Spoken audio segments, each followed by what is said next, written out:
पिछले 1 डेढ़ वर्षों से ऐसे माफियाओं के खिलाफ कार्रवाई के लिए लगातार एक मिशन मोड पे ऑपरेशन या कहिए मिशन क्लीन के रूप में जो है लगातार कार्रवाई की जाती रही है। ऐसे भी मामले थे जो प्राधिकरण की जमीन थी और उन जमीनों को कब्जा करने के लिए एक गठजोड़ बना करके कार्रवाई किया। तो प्राधिकरण ने सबसे पहले तो उन जमीनों का कब्जा वापस ले लिया, वहाँ हमारे बोर्ड भी लगाए गए और पूरी 6, 7, 8 महीने में जांच कर विधिक कार्रवाई पूरे साक्ष्य इकट्ठा किए गए और उसका आवंटन कैंसिलेशन किया गया।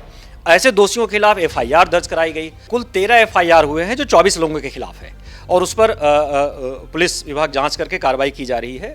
प्राधिकरण में जो कुछ लोग पाए गए जो इस पूरे नेक्सस में सम्मिलित थे, इसमें 2 लोगों के खिलाफ निलंबन की कार्रवाई हुई है और कई सारे लोग हैं जिनके खिलाफ विभागीय कार्रवाई हुई है। अवैध कब्जों और भू माफियाओं पर लगाम कसने के लिए कानपुर विकास प्राधिकरण द्वारा लगातार अभियान चलाया जा रहा है।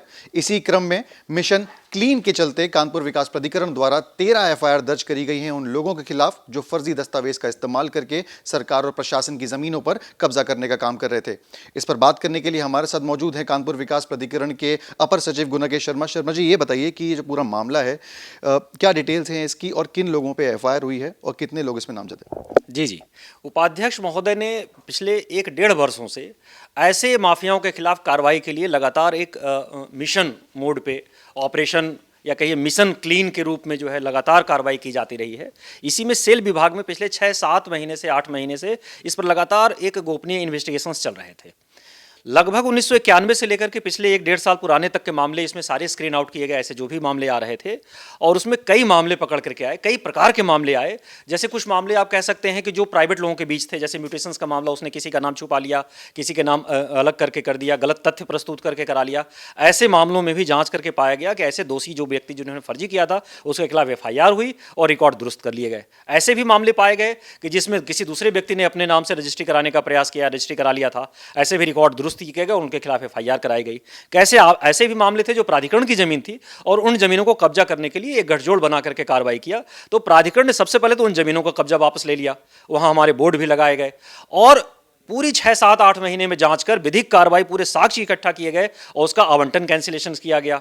ऐसे दोषियों के खिलाफ एफआईआर दर्ज कराई गई और माननीय सिविल न्यायालय में डीड कैंसिलेशन की भी कार्रवाई की गई। तो इस तरह से प्राधिकरण के जमीन पर कब्जे करने के प्रयास को पूरी तरह से विफल कर दिया गया और इनमें जो भी दोषी पाए गए, चाहे प्राइवेट व्यक्ति हों, चाहे प्राधिकरण के भी कुछ कर्मचारी जो दोषी पाए गए हैं, उनके खिलाफ भी कड़ी कार्रवाई की गई, जिसमें विभागीय कार्रवाई से लेकर के निलंबन तक की कार्रवाई की गई और जो प्राधिकरण स्तर के थे उनको प्राधिकरण स्तर पर कार्रवाई हुई और जो शासन स्तर के थे उस शासन को भेजा गया। बात करिए आपने साठगांठ से पूरा कार्य करते हैं वो किया जा रहा था, तो जाहिर सी बात है कि जिसमें जो सरकारी कर्मचारी हैं, जो विभाग के लोग हैं, उनकी भी इसमें संलिप्तता वो भी पाई गई होगी। कितने लोगों के खिलाफ अभी तक कार्रवाई करी गई है और कितने लोगों के खिलाफ निलंबन के लिए लिखा गया है और किसी का अभी तक निलंबन हो पाया है इस मामले में?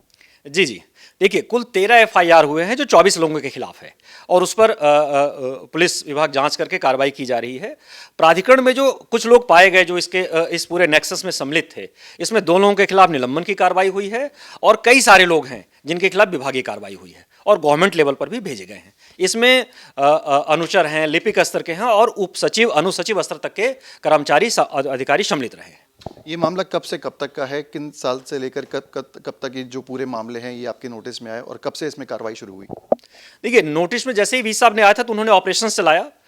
पिछले 1 डेढ़ वर्षों से चल रहा था। सेल विभाग करीब 6 से 8 महीने से चल रहा था और इसमें 1991 से लेकर, मतलब मान के चलिए कि पिछले 30-40 वर्षों से पुराने मामले थे। जो पिछले 1 साल तक के पुराने ऐसे जितने मामले थे वो सभी की स्क्रीन आउट किए गए। 40-50 सालों से जो माफियाओं का गठजोड़ था, इन समूह के खिलाफ कार्रवाई हुई है और 91 से लेकर के पिछले 1 डेढ़ साल पुराने तक के मामले सभी इसमें आए और सभी के खिलाफ कार्रवाई हुई। एक आखिरी सवाल, कानपुर विकास प्राधिकरण आने वाले समय में कैसे मेक श्योर करेगा कि इस तरीके के जो फर्जी वाड़े हैं आगे ना होने पाए और क्या जो आपके अधिकारी हैं उन पर पीछे रखा जाएगा? एक क्लियर मैसेज जो आप लोगों ने दिया है, आपको लगता है कि इसकी ग्राउंड पे एप्लीकेबल ये हो पाएगा?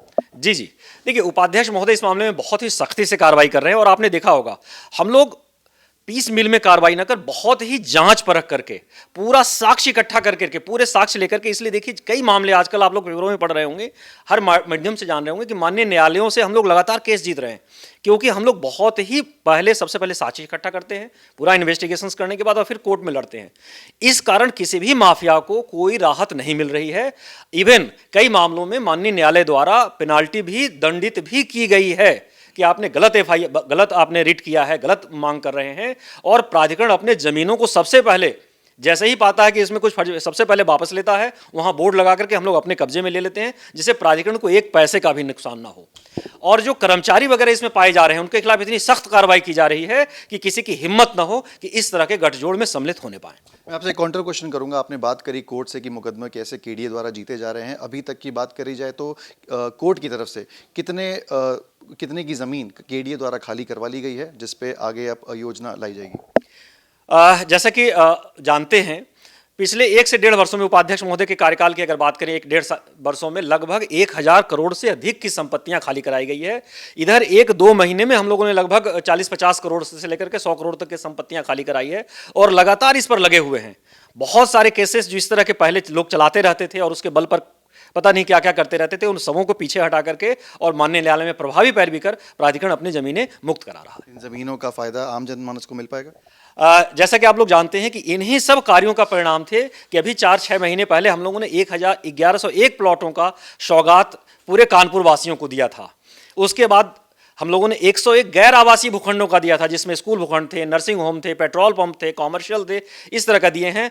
और जैसा आप लोग देख रहे हैं, इन्हीं सारे परिणामों से हम लोग होली के बाद पुनः 500 से अधिक भूखंड जनता को सौगात के रूप में आवंटन के लिए उपलब्ध कराने जा रहे हैं। बहुत बहुत धन्यवाद हमसे बात करने के लिए। तो कहीं ना कहीं उन आम जनमानस के लिए एक अच्छी खबर है।